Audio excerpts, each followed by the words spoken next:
Now, from the WCCO Live Desk, you're watching CBS News Minnesota. Hi, I'm Maria Lizignoli. Thanks for joining us at the Live Desk. Right now, DFL Speaker-designate Melissa Hortman is in the state capitol. According to a press release we received in the last 30 minutes, she's set to talk about a compromise offer she made to Representative Lisa Demuth and a new letter Republicans sent to Secretary of State Steve Simon today. We take you live to a press conference at the state capitol. We're very concerned that Republicans appear to be escalating this situation to the point that they're going to take unlawful action on the first day and actually disregard Minnesota's Secretary of State and potentially even conduct a kangaroo court in the Minnesota House of Representatives. And it's outrageous that they're trying to use this 2-week, one-vote edge that they have to potentially kick out duly elected members and to try to seize control for 2 years, which would completely ignore the will of the voters. Democrats have offered a compromise that would allow Republicans to conduct themselves as though they are a majority, even though they don't have 68 votes for the weeks of the session where they have that one-seat edge.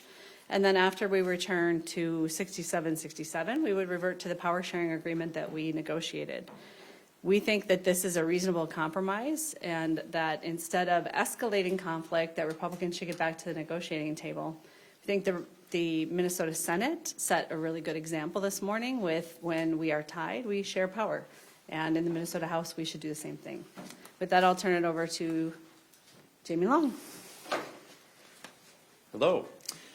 So we, I think, are seeing the really unprecedented actions of the GOP, which is unfortunately forcing our hand. And we saw, as the leader Hortman said in the Senate, that when there was a tie presented to that body, they came to the conclusion that they were going to work together on power sharing.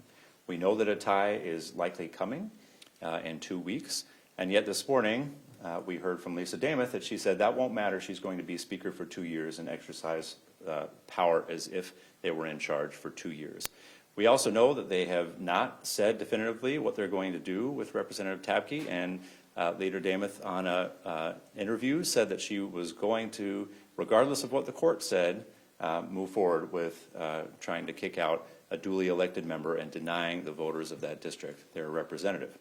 We also know, as of their letter today to Secretary Simon, that they are planning, likely, to bum rush the gallery tomorrow at the speaker's rostrum, try to take over as if they are in a position where they have had a legitimately elected speaker in that situation, when we know that is contrary to statute, that is contrary to Minnesota Constitution.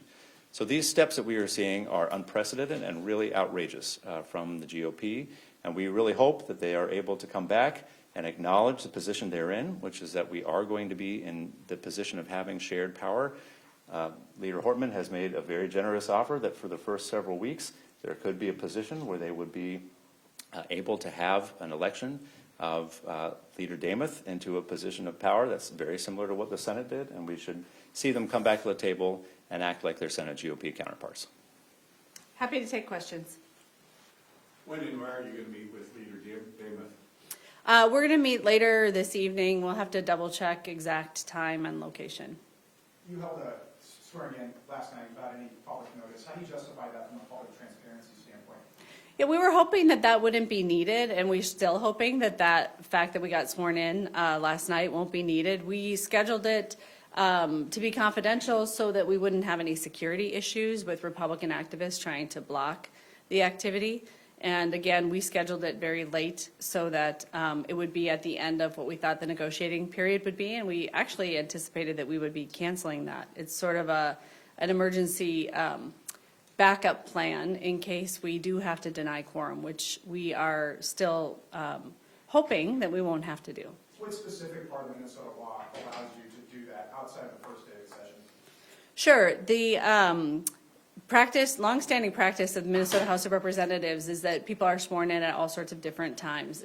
If they can't be there on the first day, they get sworn in at a different time. I personally have sworn in several members other than on the first day in 2019, Representative Bierman in 2023, Representative Bliss, And there's certainly times throughout Minnesota history where, due to unique circumstances, people have been sworn in at other places at other times. There was a father and son judge duo who swore each other in off-site because they wanted to be able to do that. Judge Burke referenced an instance with a person who had an older relative who wanted to be present at a swearing-in like that. If Republicans disregard the Secretary of State tomorrow, what options do you guys have? What would that look like? How would you guys move forward with that situation? We would be forced to pursue action in court to declare that the House was not duly organized. How long could the process take? I don't know. During this temporary majority, would the Republicans then also be able to take temporary control committees as well? If they disregard state law and they disregard Steve Simon and attempt to run a kangaroo court, they could have pretend committees and they could have a pretend leader and a pretend presiding officer. But Minnesota law is pretty clear that the Secretary of State convenes the legislature or the Minnesota House of Representatives, and they do not have a quorum.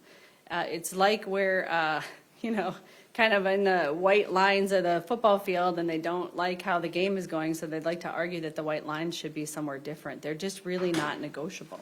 But I mean, in regards to the agreement that you put forth where they could, have a speaker in those first few weeks, would that also, was part of that agreement also the committees?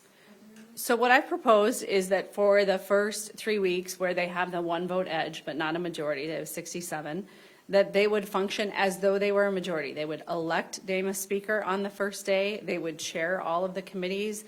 We could temporarily go down one DFLer on each of the committees, so they would have a one vote advantage on each of the committees. And then when the period of the imbalance is over, that we would revert to the power sharing provisions that we've already negotiated. What we need, though, as Democrats, is assurance that they will do that. Because if we go in and they take actions on the first day, they're saying we will negotiate with you later, but we have absolutely no leverage later, because once they elect a speaker, they could fire our staff, they could kick us out of our offices, they could change the rules, and when we get back to a tie, any motion would fail on a tie. So we would never be able to undo anything they did with the temporary leadership. So that's why it's so important to us that there's an agreement that says, hey, during that 3 weeks, you want to be in charge? Go ahead and be in charge. But when we go back to the tie, that we're governing together exactly like the Minnesota Senate did.